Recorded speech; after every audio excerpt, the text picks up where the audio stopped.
Hola, ¿cómo están? Les voy a leer el relato que vamos a comentar hoy en el taller Borges y Vos, donde estamos indagando el tema de la identidad. ¿Cuántos elementos contribuyen a, construir, a formar nuestra identidad? Hoy el relato que les voy a leer es de 1935, es de Historia Universal de la Infamia, y es un relato bastante singular. Lo que me gustaría proponerles es que escucharan el lenguaje de este relato. Es raro, no es el lenguaje que uno asociaría normalmente con Borges. Me gustaría proponerles que intentaran descubrir dónde está Borges detrás de esta máscara. ¿Qué reconocen ustedes a través de este relato de Borges? ¿Dónde se está escondiendo? ¿Dónde está escondido Borges detrás de este relato? Bueno, ya van a ver que este relato tiene un marco narrativo como muchos de los relatos de Borges, y bueno, ya me dirán.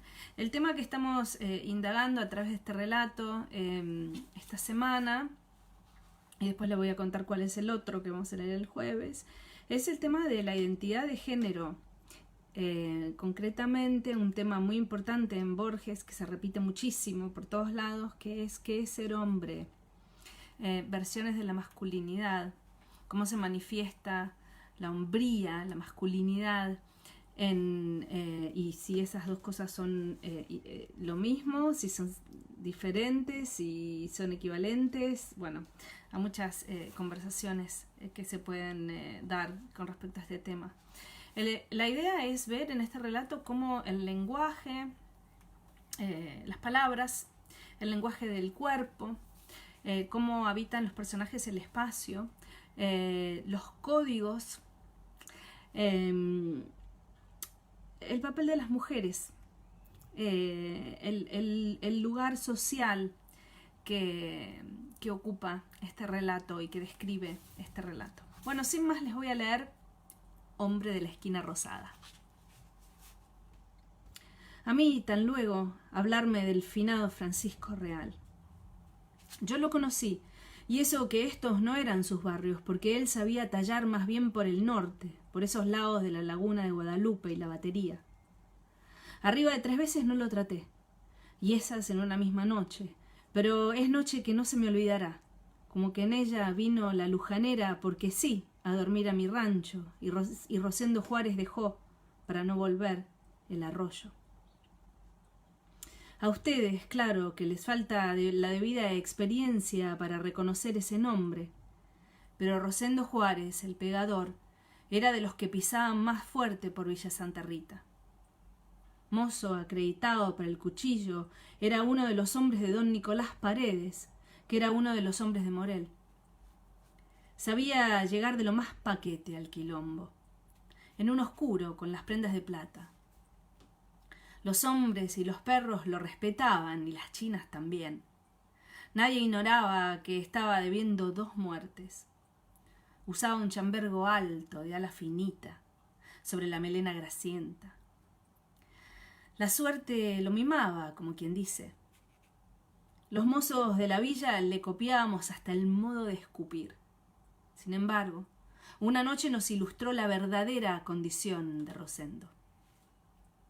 Parece cuento, pero la historia de esa noche rarísima empezó por un placero insolente de ruedas coloradas, lleno hasta el tope de hombres que iba a los barquinazos por esos callejones de barro duro, entre los hornos de ladrillos y los huecos, y 2 de negro, dele guitarrear y aturdir, y el del pescante que les tiraba un fustazo a los perros sueltos que se le atravesaban al moro, y un emponchado iba silencioso en el medio, y ese era el corralero de tantas mentas. Y el hombre iba a pelear y a matar. La noche era una bendición de tan fresca. 2 de ellos iban sobre la capota volcada, como si la soledad fuera un corso. Ese fue el primer sucedido de tantos que hubo, pero recién después lo supimos.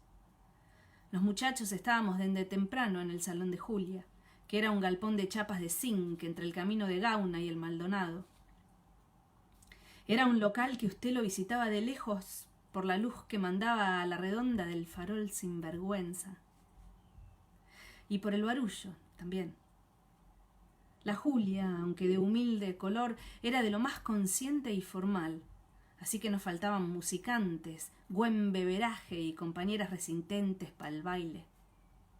Pero la lujanera, que era la mujer de Rosendo, la sobraba lejos a todas. Se murió, señor, y digo que hay años en que ni pienso en ella, pero había que verla en sus días, con esos ojos. Verla no daba sueño. La caña, la milonga, el embraje, una condescendiente mala palabra de boca de Rosendo, una palmada suya en el montón que yo trataba de sentir como una amistad. La cosa es que yo estaba lo más feliz. Me tocó una compañera muy seguidora que iba como adivinándome la intención. El tango hacía su voluntad con nosotros y nos arriaba y nos perdía y nos ordenaba y nos volvía a encontrar. En esa diversión estaban los hombres, lo mismo que en un sueño, cuando de golpe me pareció crecida la música y era que ya se entreveraba con ella la de los guitarreros del coche, cada vez más cercano. Después, la brisa que la trajo tiró por otro rumbo y volví a atender a mi cuerpo y al de la compañera y a las conversaciones del baile. Al rato largo llamaron a la puerta con autoridad, un golpe y una voz. Enseguida, un silencio general, una pechada poderosa a la puerta y el hombre estaba dentro. El hombre era parecido a la voz. Para nosotros no era todavía Francisco Real, pero sí un tipo alto, fornido, trajeado enteramente de negro y una chalina de un color como bayo echada sobre el hombro. La cara, recuerdo, que era indiada, esquinada. Me golpeó la hoja de la puerta al abrirse. De puro atolondrado me le fui encima y le encajé la zurda en la facha, mientras con la derecha sacaba el cuchillo filoso que cargaba en la sisa del chaleco junto al sobaco izquierdo. Poco iba a durarme la atropellada. El hombre, para afirmarse, estiró los brazos y me hizo a un lado, como despidiéndose de un estorbo. Me dejó agachado detrás, todavía con la mano abajo del saco, sobre el arma inservible. Siguió como si tal cosa, adelante. Siguió, siempre más alto que cualquiera de los que iba desapartando, siempre como sin ver. Los primeros, puro italianaje mirón, se abrieron como abanico, apurados. La cosa no duró. En el montón siguiente ya estaba el inglés esperándolo, y antes de sentir en el hombro la mano del forastero se la durmió con un planazo que tenía listo. Fue ver ese planazo y fue venírsele ya todos al humo. El establecimiento tenía más de muchas varas de fondo y lo arriaron como un Cristo, casi de punta a punta, a pechadas, a silbidos, a salivazos. Primero le tiraron trompadas. Después, al ver que ni se atajaba los golpes, puras cachetadas a mano abierta o con el fleco inofensivo de las chalinas, como riéndose de él. También como reservándolo para Rosendo, que no se había movido para eso de la pared del fondo, en las que hacía espaldas, callado. Pitaba con apuro su cigarrillo, como si ya entendiera lo que vimos claro después. El corralero fue empujado hasta él, firme y ensangrentado, con ese viento de chamuchina pifiadora detrás.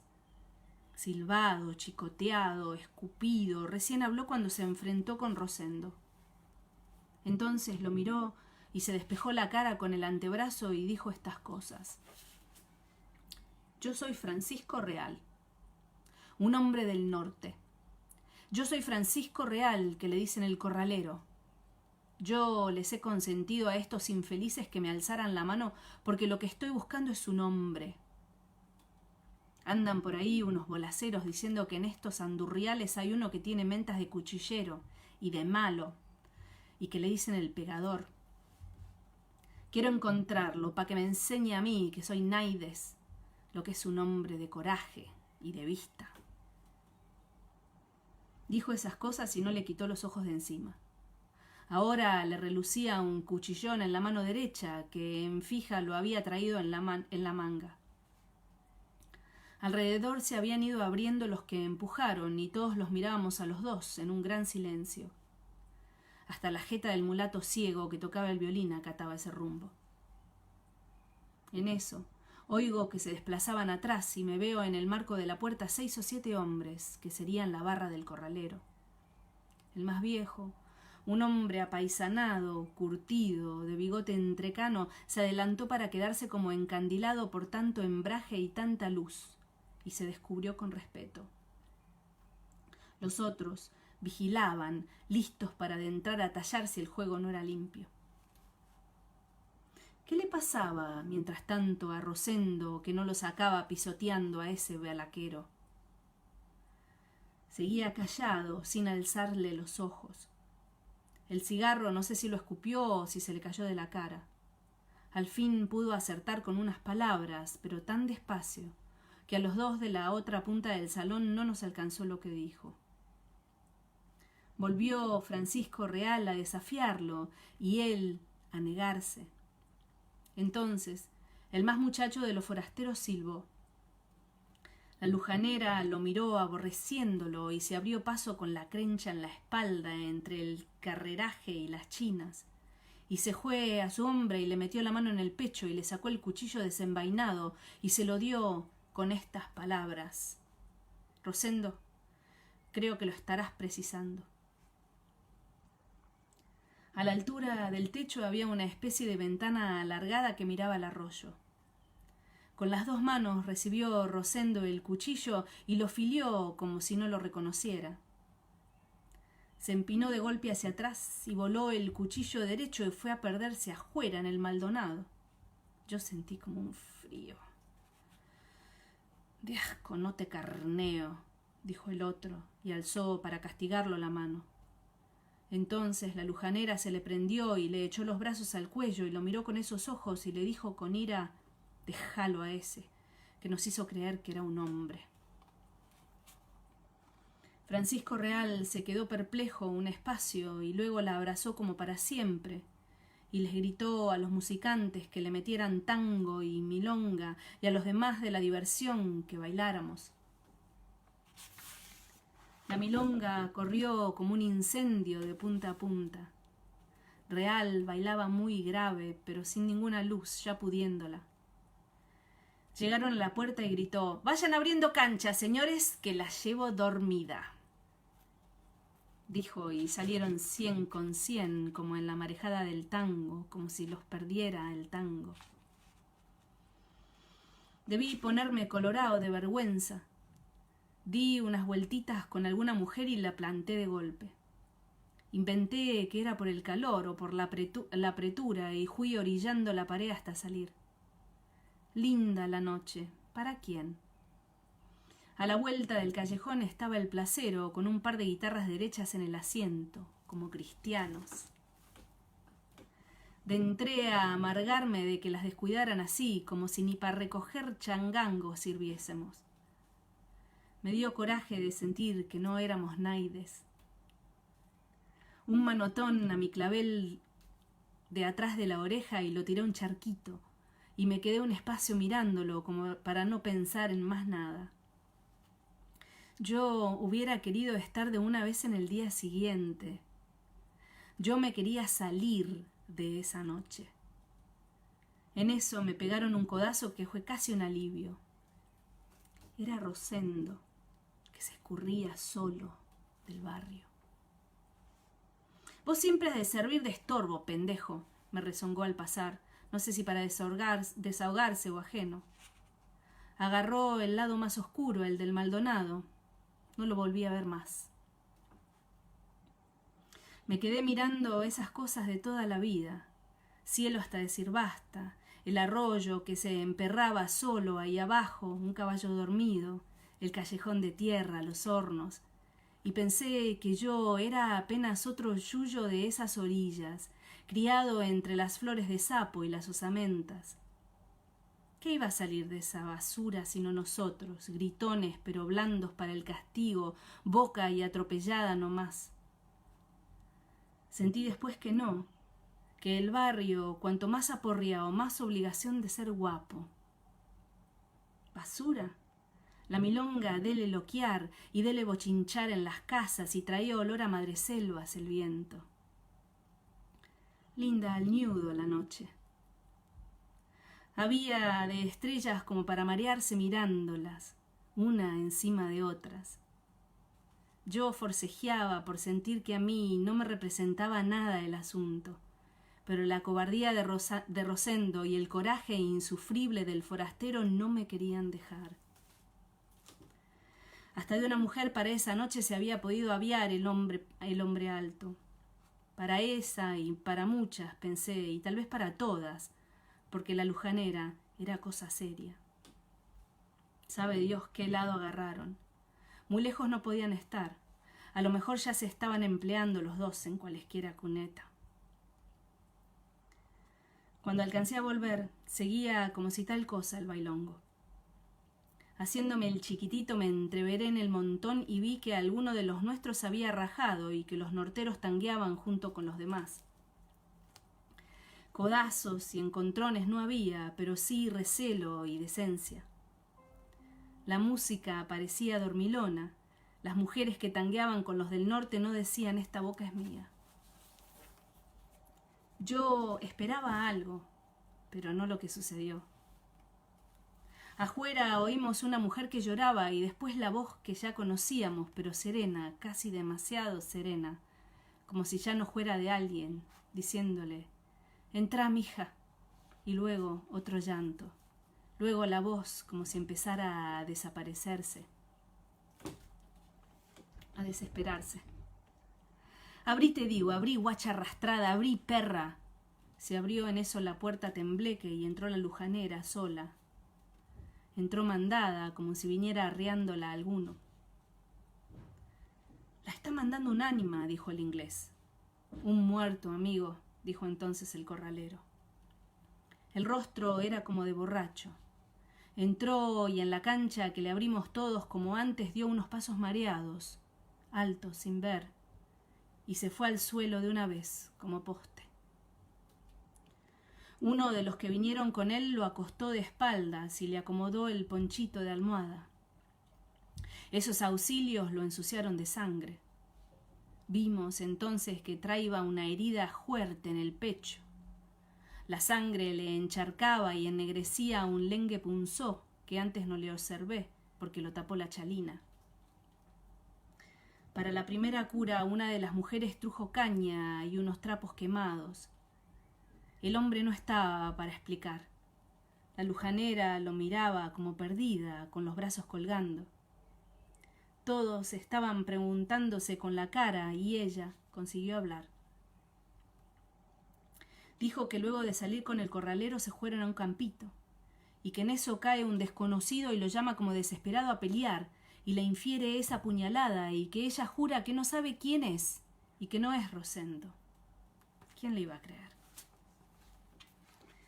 El hombre a nuestros pies se moría. Yo pensé que no le había temblado el pulso al que lo arregló. El hombre, sin embargo, era duro.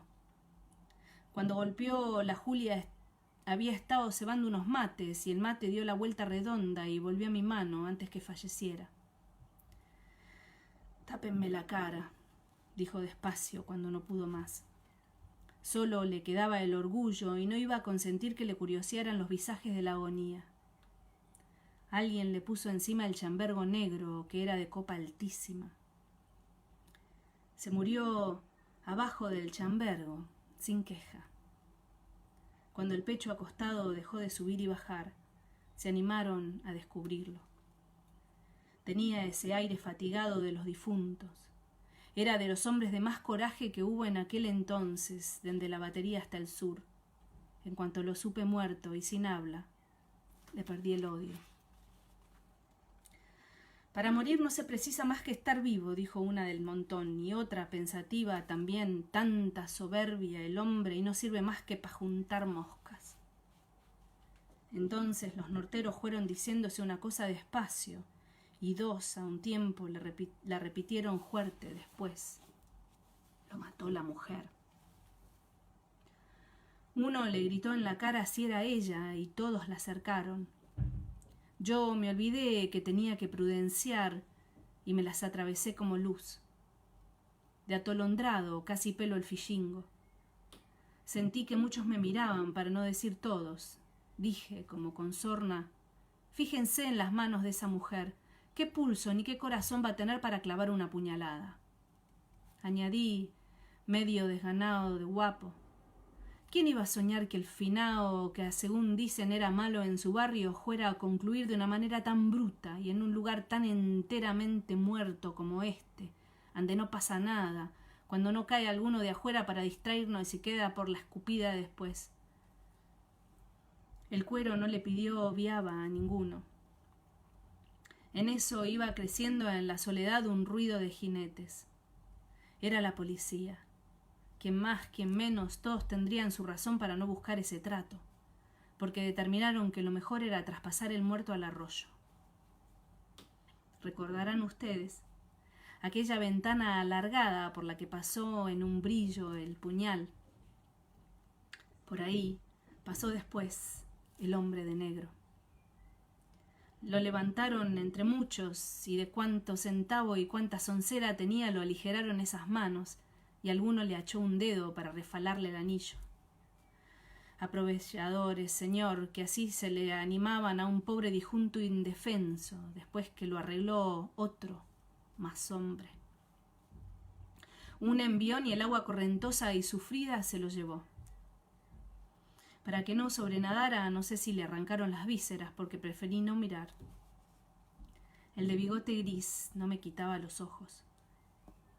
La lujanera aprovechó el apuro para salir. Cuando echaron su vistazo los de la ley, el baile estaba medio animado.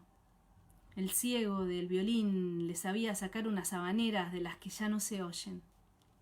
Afuera estaba queriendo clarear. Unos postes de ñandubay sobre una lomada estaban como sueltos, porque los alambrados finitos no se dejaban divisar tan temprano. Yo me fui tranquilo a mi rancho, que estaba a unas 3 cuadras. Ardía en la ventana una lucecita que se apagó enseguida. Te juro que me apuré en llegar cuando me di cuenta. Entonces, Borges, volví a sacar el cuchillo corto y filoso que yo sabía cargar aquí en el chaleco, junto al sobaco izquierdo, y le pegué otra revisada despacio, y estaba como nuevo, inocente, y no quedaba ni un rastrito de sangre. Hombre de la esquina rosada, de Jorge Luis Borges. Podríamos hablar horas solamente del título de este relato, Hombre de la esquina rosada.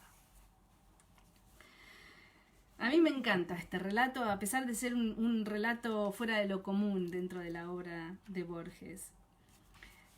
Una de las cosas que me gustaría preguntarles a ustedes, siendo que nosotros nos leemos siempre a nosotros mismos en la literatura que leemos, cuando el corralero Francisco Real se presenta, habiéndose dejado escupir y humillar, se presenta ante Rosendo Juárez y dice: yo soy Francisco Real, un hombre del norte. Yo soy Francisco Real, que le dicen el corralero. Yo les he consentido a estos infelices que me alzaran la mano porque lo que estoy buscando es un hombre. ¿Cómo se presentarían ustedes? ¿Qué dirían? ¿Quiénes son? ¿De dónde son? ¿A qué vienen? Esa es la pregunta para el día de hoy. Lo que les pregunté al principio, antes de empezar a leer, es una de las cosas que más me interesan en cuanto a la escritura borgiana. ¿Dónde lo descubrimos a Borges? Un farol sinvergüenza. Qué orillero, qué malevo, qué guapo. Va a decir farol sinvergüenza. Qué maravilla. Las guitarras sentadas como dos cristianos. Dios mío, no se puede esconder Borges detrás de su escritura. Bueno, muchísimas gracias por escuchar este relato. Cuéntenme qué les pareció, espero que lo hayan disfrutado. Es el que vamos a comentar hoy en el taller Borges y vos. En un rato o mañana les voy a leer el otro. Muchas gracias por escucharme y hasta la próxima.